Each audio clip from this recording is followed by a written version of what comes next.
Ibrahim wa ala ali Ibrahim fil alamina innaka Hamidum Majid. Amma ba'du. Ma'asyiral muslimin rahimani wa rahimakumullah. Usikum wa nafsiya bitaqwallahi faqad faza man ittaqa.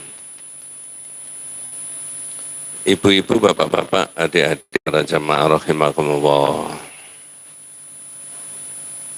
Sebenarnya mengalih bahasakan kalimat la ilaha illallah ke dalam bahasa Indonesia itu banyak orang yang sudah paham. Jadi kalimat la ilaha illallah itu ada nafi dan isbat. Nafi itu menyatakan tidak, isbat itu menyatakan kecuali. Yang nafi itu adalah la, tidak. Yang isbat itu illa. Jadi tidak itu, tidak ini, tidak itu, tidak benda, tidak barang, tidak uang, tidak orang yang berhak disembah kecuali Allah. Itu sebenarnya sudah orang paham, ya, sudah mengerti. Apalagi yang sudah terbiasa dengan sentuhan-sentuhan kalimat tauhid, penjelasan makna dari kalimat tauhid itu. Tetapi yang menjadi pembahasan kita itu adalah dalam bentuk apa orang bisa disebut menyembah selain dari Allah. Ini yang perlu diurai. Saya ulangi, yang perlu ada penjelasan itu adalah dalam bentuk apa atau dalam aktivitas yang bagaimana seseorang itu bisa disebut menyembah selain dari Allah. Itu yang penting. Karena kesyirikan itu ada kalanya satu, asyirku fil mahabbah. Syirik dalam bercinta. Apa maksudnya? Mencintai dunia, mencintai selain Allah, melebihi cintanya kepada Allah dan Rasulullah. Dua, namanya syirik itu bisa asyirku fit ta'ati. Syirik dalam ketaatan. Mentaati manusia, mentaati siapa saja, sampai melanggar hukum dan syariat Allah. Tiga, ya, asyirku fit tasarrufi. Syirik dalam tindakan dan perbuatan. Maksudnya apa? Sepertinya ada manusia yang bisa mengambil alih tindakan dan perbuatan Allah. Misalkan, kalau menurut hukumnya Allah yang ada di dunia itu, maka seorang menjadi bahagia atau tidak, itu utamanya jelas faktornya Allah saja. Ini nanti yang kita bahas yang ini ya. Ya, asyirku fit tasarrufi. Syirik dalam tindakan dan perbuatan. Seperti yang saya sebutkan itu tadi. Ini ada benda, ada barang, kalau ditaruh dijatuhkan dari atas, jatuhnya ke bawah. Adik-adik yang sekolah bisa menerangkan, karena bumi ini punya gravitasi. Tapi orang bisa membalikkan benda dan barang itu diangkat sendiri tanpa menyentuh benda dan barang itu tadi. Seolah-olah orang itu punya ilmu yang bisa menyaingi ilmunya Allah. Itu namanya asyirku fit tasarrufi, dalam tindakan dan perbuatan. Ada lagi asyirku fil hulul. Nah, seolah-olah Allah itu berada di dalam diri manusia. Apa saja yang dikehendaki oleh manusia itu sepertinya sama dengan apa yang dikehendaki oleh Allah. Inilah sehingga tauhid ini perlu membahas dengan panjenengan, dengan kita semuanya, yaitu di bab yang ke-15. Bab 15 itu judulnya diambilkan dari surat Al-A'raf ayat 191 dan 192. Tapi kemudian dalam bahasa Indonesianya judulnya menjadi tidak seorang pun yang berhak disembah kecuali Allah. Saya ulangi, gampang, tidak seorang pun yang berhak disembah kecuali Allah. Tugas ini, tugasnya jamaah yang mendengarkan sore hari ini. Kurang lebih 20 menit nanti, jangan konsentrasi penuh, mana ucapan, tindakan yang dianggap orang itu menyembah selain dari Allah. Jadi kurang lebihnya saya akan bicara kurang lebih 20 menit, nanti kalau sudah 20 menit saya tanya, ya, mana yang dianggap ucapan atau tindakan seseorang itu bisa disebut menyembah selain dari Allah. Dimulai dari pukul 18.15 menit. Nah, kita mulai. Surat Al-A'raf ayat 191 dan 192 itu menjelaskan, ayatnya saya baca dulu, ayyusyrikuna ma la yakhluqu syai'aw wa hum yukhlaqun wa la yastati'una lahum nasra wa la anfusahum yansurun. Dalam bahasa kita terjemahannya, ya, patutkah mereka berbuat syirik dengan menyembah selain dari Allah? Jadi berbuat syirik, menyembah selain dari Allah yang tidak dapat menciptakan sesuatu apapun, benda, barang, manusia, nabi, sahabat, malaikat, jin dan sebagainya, tidak bisa membuat dan menciptakan apa-apa. Padahal selain dari Allah itu adalah ciptaan. Saya ulangi, selain daripada Allah adalah ciptaan. Bahasanya jamaah, selain dari Allah itu ciptaan, berarti ada khalik, ada makhluk. Khalik adalah satu-satunya Allah, makhluk adalah selain dari Allah itu. Pertanyaan saya sebelum dilanjut, apakah Nabi Muhammad itu juga ciptaan Allah? Jawabannya iya. Mengapa saya beri contoh Nabi Muhammad? Karena titik fokusnya dalam pembahasan ini itu tentang Nabi Muhammad.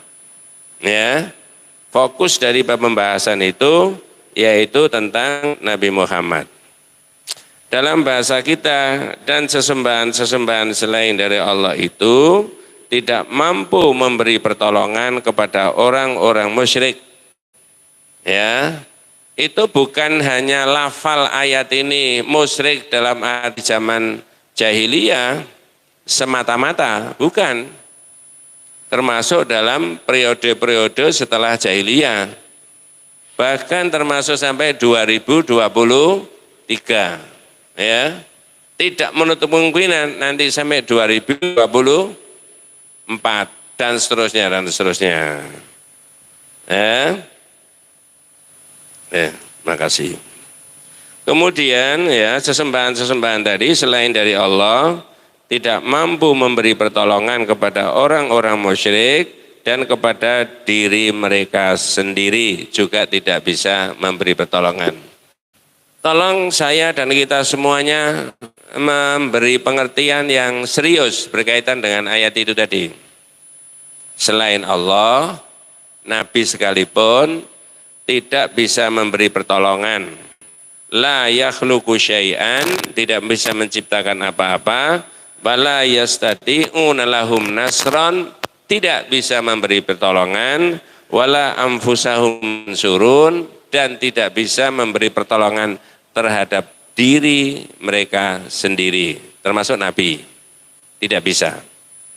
Nah, kalau itu kurang jelas, ya, kalau itu kurang jelas, itu kita ditambahi dengan surat Fatir. Surat Fatir sudah jelas, walladzina tad'una min dunihi ma yamlikuna min qitmir. Ya. Dan sesembahan-sesembahan yang mereka sembah selain dari Allah itu tidak bisa menciptakan qitmir. Jadi lapisan kulit yang paling tipis, paling halus. Siapapun tidak bisa membuat itu. Nabi juga demikian. In tad'uhum la yasma'u du'aakum. Kalau orang-orang yang menyembah selain daripada Allah itu minta kepada mereka, lebih-lebih yang sudah wafat atau benda-benda dan barang-barang, la yasma'u du'aakum, tidak bisa mendengarkan permohonan mereka. Walau sami'u mastajabu lakum, kata toh mendengar sekalipun tidak bisa memberi jawaban. Wa yaumal qiyamati, dan besok pada hari kiamat, yakfuruna bisyirkikum, itu saling mengingkari antara orang yang syirik dengan orang yang disyirikan, antara orang yang syirik dengan benda dan barang yang disyirikan. Nah, itu semakin kuat kita semuanya memahami bahwa tadi di awal tidak seorang pun yang berhak disembah kecuali Allah. Karena tidak bisa menciptakan, tidak bisa memberi pertolongan, bahkan tidak bisa mendengar, andai kata mendengar juga tidak bisa memberi jawaban, dan besok di akhirat saling mengingkari. Nah, di situ. Sekarang kita lanjutkan, ya. Kurang 15 menit dari 20 menit yang saya janjikan tadi. Nah, saya tanya dulu panjenengan. Perang Uhud itu umat Islam menang apa kalah? Jawabannya kalah. Ya, sahabatnya Rasulullah yang wafat jumlahnya berapa? Semoga tidak salah menyebut, di dalam tarikh disebutkan 70 syuhada Uhud. Ibu-ibu dan bapak-bapak kalau tindak di Madinah, insya Allah ditunjukkan Gunung Uhud. Walaupun datang ke Gunung Uhud itu bukan syariat, tetapi datang ke kuburannya di lereng Gunung Uhud itu adalah boleh mendoakan mereka dan memberi salam. Bukan itu bahasan saya, tetapi berikutnya inilah yang saya sebutkan, tugasnya panjenengan untuk mencari mana ucapan dan tindakan yang dianggap bisa tanda petik menyembah selain dari Allah. Ceritanya begini, tak ceritani perang Uhud. Perang Uhud itu Nabi sudah memilih para sahabat yang ahli memanah. Pakai bahasa sekarang, para sniper. Jumlahnya berapa? 50 orang. Suruh naik di gunung. Apa instruksinya Nabi? 1, jangan turun dari gunung. Apapun yang terjadi. Nah, sampai di sini itu jenengan harus memahami siapa yang menginstruksikan. Muhammad. Muhammad siapa? Muhammad Rasulullah. Berarti yang diinstruksikan Nabi ini benar. Jangan dikhianati, gitu maksudnya. Ya. Di awal peperangan itu umat Islam sudah ada tanda-tanda kemenangan. Karena sudah ada tanda-tanda kemenangan, ya kalau pakai bahasa sekarang sangat senang. Euforia. Nah, 40 orang dari 50 turun. Katanya, menyelisih perintahnya Nabi apa bukan? Menyelisih. Ya. Wong sudah diberitahu tidak boleh turun, enggak turun. Ya. Akibatnya 10 orang tadi yang tersisa di situ itu dihancurkan, diserbu lewat sektor itu oleh gerombolan orang-orang kafir yang masih dipimpin oleh Khalid bin Walid. Semoga tidak salah. Habis umat Islam 70. peristiwa yang terjadi di perang Uhud itu diabadikan oleh Allah SWT di dalam Al-Quran, ya, tentu saja dengan maksud supaya orang yang hidup setelah itu bisa mengambil pelajaran, ya, supaya bisa mengambil pelajaran. Mana suratnya dan ayatnya? Nah, ini tak cek jenengan. Ada yang tahu surat dan ayatnya? Kalau tidak ada yang tahu, berarti tidak ada yang meniteni. Nah, itu ya. Suratnya ada di surat Alu Imran ayat 152. Nah, surat apa tadi, Pak? Alu Imran ayat 152. A'udzu billahi minasyaitonir rajim. Bismillahirrahmanirrahim. Laqad sadaqakumullahu wa'dahu idh takhussunahum bi'idnih hatta idza fashiltum wa tanaza'tum fil amri wa 'asaitum min ba'di ma arakum ma tuhibbun minkum may yuridud dunya wa minkum may yuridul akhirah thumma sarafakum anhum liyabtaliyakum walaqad afa ankum wallahu dzu fadlin 'alal mu'minin. Ya. Minta tolong supaya ada variasi suaranya, itu bisa dibantu untuk membaca terjemahnya. Nanti tak potong-potong. Tak potong-potong. Monggo. Bismillahirrahmanirrahim. Dan sungguh Allah telah memenuhi janjinya kepadamu ketika kamu membunuh mereka dengan izinnya. Ya, itu di awal peperangan. Allah telah memenuhi janjinya membantu umat Islam ketika kamu membunuh mereka atas izin Allah. Perang itu kalau tidak membunuh, diapakan? Dibunuh. Ya itu, ya. Lanjut, Pak, monggo. Sampai pada saat kamu lemah. Nah, satu, jenengan titeni, lemah. Hatta idza fashiltum, ketika kamu lemah. Di dalam tafsir-tafsir dikatakan bahwa lemah itu adalah lemah iman. Iman itu kan bisa naik turun toh. Ya, fluktuasi. Katanya, kalau Ramadan itu iman lagi naik enggak? Kita itu, iman kita maksudnya. Ini tidak Ramadan, gimana? Turun.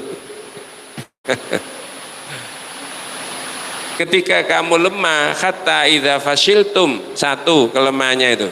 Lanjut, Pak, monggo. Lanjut terjemahnya, monggo. Dan berselisih dalam urusan itu. Wa tanaza'tum fil amri, berselisih dalam urusan ini. Mudun apa enggak? Mudun apa enggak? Lanjut. Dan mengabaikan perintah Rasul 3 setelah. poin sudah cukup. Apa tadi yang ketiga? Mengabaikan perintah Rasul. Padahal perintahnya tadi apa? Jangan turun. Hatta idza fasiltum, ketika kamu lemah iman, wa tanaza'tum fil amri, berselisih pendapat terhadap sesuatu yang sudah jelas perintahnya Rasulullah, tidak boleh untuk diperdebat lagi. Mudah-mudahan Allah memberi umur panjang kepada kita. Nanti di dalam kitab tauhid yang lain lagi, judulnya salah apa? Ushulus sunnah, ya. Imam Ahmad bin Hambal itu melarang hukum-hukum syariat yang sudah jelas tidak boleh diperdebatkan. Itu namanya al-istihza bil ayat syar'iyyah. Orang itu mencemoohkan ayat-ayat syar'i. Perintahnya Nabi sudah jelas, tapi masih diperdebatkan. Tanaza'tum fil amri. Ya. Yang ketiga, wa asaitum mim ba'di ma arakum ma tuhibbun. Mengabaikan perintahnya Rasul setelah Allah menunjukkan apa yang kamu sukai. Apa yang mereka sukai, Pak? Harta rampasan. Lanjut, Pak, monggo. Di antara setelah Allah memperlihatkan kepadamu apa yang kamu sukai. Nah itu tadi kelanjutannya terjemahan. Tapi yang jenengan pegangi 3 poin. Lemah iman, berselisih pendapat, mengabaikan perintah Rasul. Lanjut Pak. Di antara kamu ada orang yang menghendaki dunia, dan di antara kamu ada pula orang yang menghendaki akhirat. Saya tanya, apakah di setiap event perjuangan umat Islam ada kemungkinan ada yang menghendaki dunia? Iya. Ada nggak yang murni berjuang menghendaki akhirat, ridhonya Allah? Sampai milih yang mana?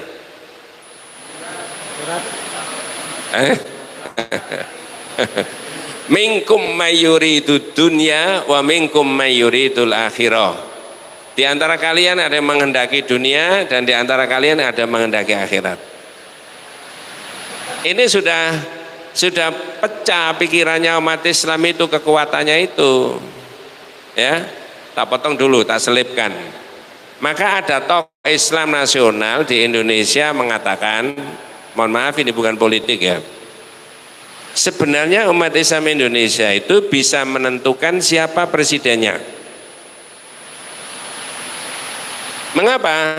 Karena jumlah umat Islam 80 sekian persen. Lah kalau itu suaranya utuh, ungkul, tidak pecah, tidak ada berorientasi dunia dan tidak ada berorientasi macam-macam, ya, kita bisa mengarahkan jalannya ini, mengarahkan bangsa dan negara kita. Ada tokoh nasional yang mengatakan begitu, bisa dicari itu di di YouTube-nya itu. Dan itu benar. Karena pecah itulah kemudian kekuatannya menjadi tidak utuh. Di situ. Ini juga begitu. Sudah jelas dipilah menjadi 2. Sebagian Anda menghendaki dunia, jadi berjuang itu orientasinya untuk kepentingan dunia. Kalau bahasanya panjenengan 2023, 2024 lumayan oleh 5 miliar. Nah begitu kan? Ngerti maksudnya? Nah ngerti nggak apa-apa wis. Itu ya. Tapi ada yang murni berjuang. Akidahnya lurus. Ya, saya menang berarti menang, saya kalah ya menang. Ya. Itu. Nah itu loh. Lanjut Pak, monggo. Kemudian Allah memalingkan kamu dari mereka Terus? untuk mengujimu. Tetapi Dia benar-benar telah memaafkan kamu. Dan Allah mempunyai karunia yang diberikan kepada orang-orang mukmin. Itu nanti tidak usah diurai. Ayat itu tadi Pak, surat Al-Imran 152. Itu dalam kitab ini ditulis ya begini komentarnya. Khasolat hazimatul muslimin lima siatin wahidah. Terjadi keguncangan di internal umat Islam karena ada satu maksiat. Khasolat hazimatul muslimin lima siatin wahidah. Terjadi keguncangan di internal umat Islam karena ada satu maksiat. Wa nahnul an nuridul intisar minallah, dan kita sekarang itu tergantung yang baca kitab ini. Mudah-mudahan nanti dibaca anak cucu kita ketika kita sudah tidak ada. Dan kita sekarang mengharapkan pertolongan daripada Allah. Wal ma'asi katsiratun indana, padahal maksiat bertebaran di mana-mana. Walihada la yumkin an nafrah binasri ma dumna ala hadzal hal. Tidak mungkin ada pertolongan dari Allah ketika kondisi umat Islam masih banyak ada kemaksiatan. Ya, akidahnya banyak yang bengkok, ubudiyahnya banyak yang tidak sesuai dengan yang diajarkan oleh Nabi. Kepentingan umat Islam itu tidak utuh, bahkan ada yang punya kepentingan berbeda dengan hakikat yang ditunjukkan oleh syariat dan seterusnya. Jadi ayat itu tadi dikomentari bahwa terjadi kegoncangan di antara umat Islam karena ada satu maksiat. Apa maksiatnya tadi? menyelisihi perintahnya Nabi. Ya, lah kalau banyak maksiat di banyak hal, ada maksiat ekonomi, maksiat politik, maksiat sosial, maksiat akidah, maksiat dalam bidang budaya, rasanya tidak mungkin Allah memberikan pertolongan. Padahal di dalam kitab Firqatun Najiyah wa Taifah Al-Mansurah diterangkan, wa kana haqqan alaina nasrul mu'minin. Allah itu punya kewajiban. Allah itu mewajibkan kepada zatnya sendiri akan memberi pertolongan kepada umat Islam. Itu diurai dalam kitab itu. Apa syarat-syaratnya pertolongan Allah itu diturunkan oleh Allah. Nah begitu. Wes. Sudah 20 menit tadi ya. Loh. Kita lanjut sekarang. Itu tadi bagian dari proses terjadinya perang Uhud. Ya, saya tidak menceritakan detail. Ya, ada kelemahan di internal. Oh, kalah Pak. Iya. Itulah maka di dalam kitab itu diterangkan ada hadis syujjan nabiyyu sallallahu alaihi wasallam yauma Uhudin wa kusirat rubaiyatuhu. Karena pertahanan umat Islam itu lemah, menyelisih perintahnya Rasulullah, Nabi sendiri sampai terluka. Nyuwun tolong dibaca hadisnya itu. Bab 15, hadis yang pertama. Pada waktu peperangan Uhud, Nabi SAW terluka di bagian kepala dan gigi taringnya. Ya, jadi Nabi sendiri luka. Ada yang menyebutkan gigi yang dalam itu yang lepas, dilempari batu sama orang kafir. Ya, mereka gerombolan beramai-ramai, tapi yang di sekelilingnya Nabi cuma ada 2 orang. Nah itu hadis sahih riwayat Bukhari Muslim. Ya. Syujjan Nabiyyu sallallahu alaihi wasallam yauma Uhudin wa kusirat rubaiyatuhu. Terluka Nabi di perang Uhud sampai giginya lepas. Ya. Apa yang dikatakan oleh Nabi? Maka beliau bersabda, bagaimana akan beruntung suatu kaum yang melukai Nabi mereka? Kaifa yuflihu qaumun syajju nabiyahum. Bagaimana kamu ini bisa beruntung, kata Nabi. Wong kamu itu melukai nabinya.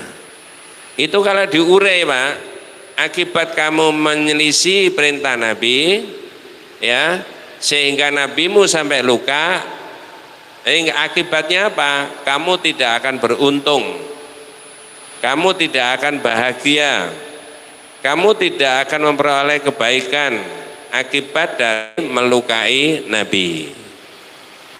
Bahasanya saya rubah, mudah-mudahan tidak salah. Kata-kata itu ya bisa ditangkap sepertinya beruntungnya sahabat atau tidak, bahagianya sahabat atau tidak, suksesnya sahabat itu tidak, karena faktor Nabi. Ngerti maksud saya? Nanti kalau enggak ngerti, tak kasih contoh coro Jawa. Pasti ngerti. Itu kata-katanya Rasulullah, kaifa yuflihu qaumun syajju nabiyum. Bagaimana kamu ini bisa beruntung? Coba, aku itu nabimu kamu lukai kayak begini. Itu maknanya untung dan tidaknya sahabat faktornya Nabi. Bahagia dan tidaknya para sahabat faktornya Nabi. Suksesnya para sahabat atau tidak faktornya Nabi. Ternyata kata-katanya Rasulullah itu ditegur oleh Allah. Loh itu loh Pak. Oh kalau begitu tidak boleh Pak Ustadz kayak begitu. Iya.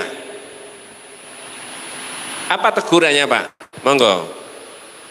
Lalu turunlah ayat, tak ada sedikit pun campur tanganmu dalam urusan mereka itu.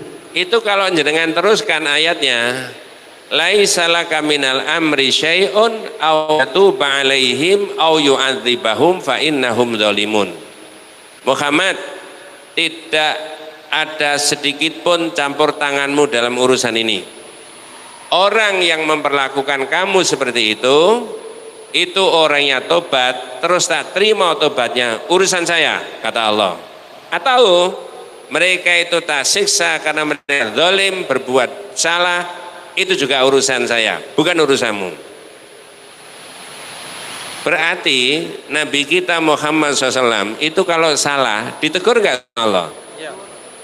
Kalau jenengan yang salah, Ya. biarin aja. Ya. Ditegur ayat-ayat begini. Nabi ditegur berkali-kali. Ya. Maka dalam kitab ini nanti bagian akhir sampai wafatnya Rasulullah tidak ada salah karena diluruskan sama Allah. Itu tidak terjadi pada Nabi Adam, tidak terjadi pada Nabi Nuh, tidak terjadi pada Nabi Ibrahim, tidak terjadi pada Nabi Musa. Mereka punya salah, dibiarin aja. Sehingga dalam bab 17 syafaat nabi-nabi yang saya sebutkan tadi, malu tidak mau menghadap Allah pada hari kiamat. Nabi kitalah yang menghadap Allah. Nah, nanti. Jadi ditegur. Kata-kata itu jangan. Laisa laka minal amri syai'un, tidak sedikit pun campur tanganmu dalam urusan ini. Au yatuba alaihim au yu'adzibahum. Orang yang memperlakukan kamu seperti itu Muhammad, lalu tobatnya saya terima, urusan saya. Atau orang itu tak siksa karena mereka itu zalim, ya urusan saya. Bukan urusanmu. Beruntung tidak, bahagia tidak, sukses tidak, bukan faktor Nabi. Tapi faktor siapa? Nah, sampai di situ tak tanya. Yang dimaksud tidak seorang pun yang berhak disembah kecuali Allah itu dalam cerita saya ini yang mana? Jangan bahasakan dalam bahasa rakyat. Kalau tidak ada yang angkat tangan nanti saya terangkan lagi. Ya. Kalau kurang jelas saya beri contoh, Pak. Ya, ada alat peraganya di depan saya. Ini orang baik, orang soleh, orang jujur, tidak pernah bohong, ya, tindak tanduknya baik. Publik masyarakat itu tahu kalau ini orang baik. Tiba-tiba difitnah, mau diperkarakan ABCD-nya ini itu oleh seorang B. Terus seorang B ini ada musibah dan bencana. Ternyata yang busuk adalah orang yang B. Saya tanya panjenengan, itu pendapatnya masyarakat seorang B ini kenapa? Ini orang baik, orang jujur, orang ikhlas, orang ibadah, tapi difitnah oleh seorang B. Tiba-tiba seorang B dapat musibah, ada bencana ini macam-macam ya, yang sakit, yang itu dan macam-macam. Itu pendapatnya masyarakat seorang B ini karena faktor apa?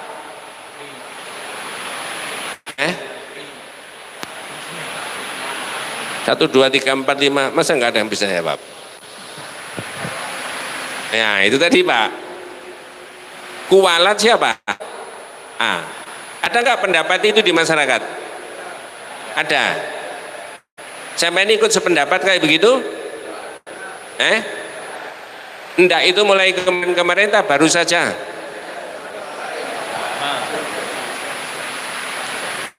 Di tauhid tidak ada.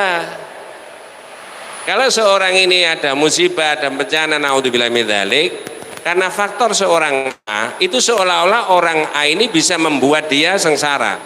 Nabi saja nggak bisa. Lalu gimana Pak? Allah yang balas ini. Ya. Saya tidak tahu, tapi kasat mata di masyarakat 1 minggu, 1 pekan ini berita di viral di media. Betul Pak ya? Orang yang digadang-gadang itu diharapkan memberantas tindak pidana korupsi di masyarakat kita. Tapi ternyata yang tersungkur dia sendiri. Betul Pak? Iya, tapi jangan emosi, biasa aja Pak. Apakah dulu ada upaya untuk mengkriminalisasi orang yang zohirnya baik? Pernah nggak ini begitu? Yang kesandung siapa? Ini Allah yang balas. Itu maknanya, jadilah orang baik, jadilah orang jujur, jadilah orang yang selalu tobat sama Allah. Ketika kita begitu, maka kita dapat perlindungan dari Allah. Orang begini tidak bisa diusik oleh siapapun, Pak. Ya, entah berapa kali saya menceritakan di majelis taklim ini, antara kekuatannya Fir'aun sama kekuatannya Nabi Musa, kuat mana? Secara fisik. Yang punya tentara, yang punya dana tidak terhingga banyaknya Fir'aun. Yang punya intelijen, ya punya temenan atau enggak itu kan bahasa sekarang. Ya, susah apa menangkap Musa? Ya kan, dia sendirian sama Nabi Harun saja. Tapi ketika ada informasi bahwa pembesar negeri ini berunding akan membunuh kamu, wahai Musa, maka Nabi Musa ketakutan, lari dari kota itu. Fa kharaja minha khaifan yataraqqab. Maka Nabi Musa keluar dari kota itu dalam keadaan ketakutan karena mau dibunuh sama Fir'aun. Waspada. Qala, lalu berdoa. Ini dalam pengasingannya Nabi Musa berdoa, Rabbi najini minal qaumil dzalimin. Rabbi najini minal qaumil dzalimin. Ya Allah, selamatkan aku dari orang apa? Zalim. Diselamatkan enggak? Caranya menyelamatkan? Bukan Nabi Musa ini diungsikan di negara lain, enggak. Bukan Nabi Musa ini yang diberi mukjizat oleh Allah yang tidak bisa terdeteksi oleh Fir'aun, enggak. Gimana caranya Allah menyelamatkan Nabi Musa? Fir'aun ditenggelamkan. Selesai enggak perkara? Ini serius, Pak. Ya enggak tahu kok ya cocok ya dengan situasinya ya. Ini ya, di dalam hadis sahih Allah dawuh man adani waliyan faqad adzantuhu bil harbi.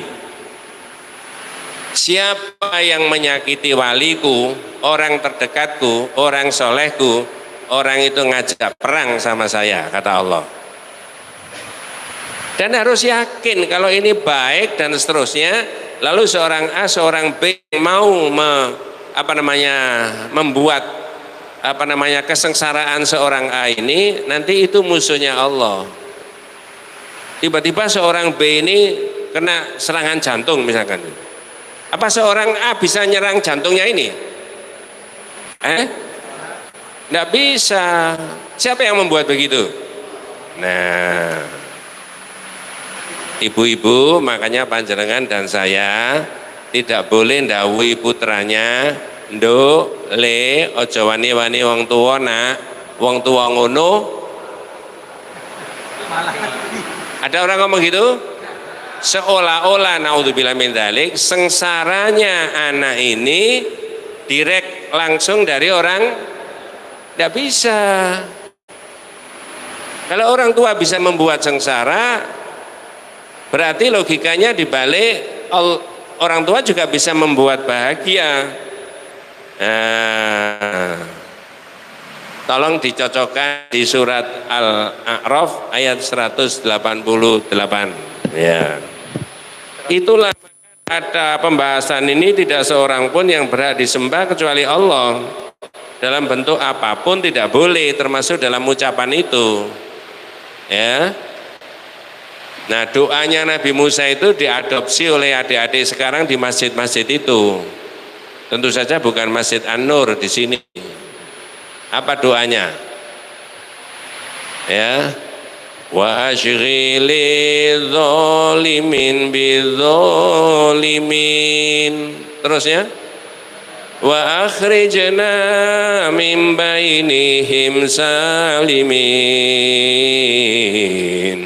wa ala alihi wa sahbihi ajma'in. Ini enggak ada yang hafal itu ya, karena enggak dilatih. Wis Pak, nuwun sewu, monggo dibaca terjemahnya. Nggih, surat Al-A'raf ayat 188. Itu bukan dari orang.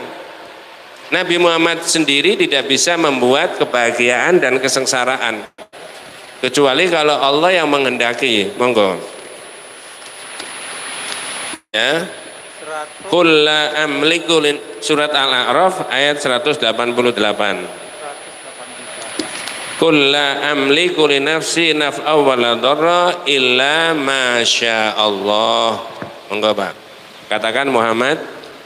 Katakanlah Muhammad, aku tidak kuasa mendatangkan manfaat maupun menolak mudarat bagi diriku kecuali apa yang dikehendaki Allah. Itu loh Pak, yang bagian akhir di pedomani.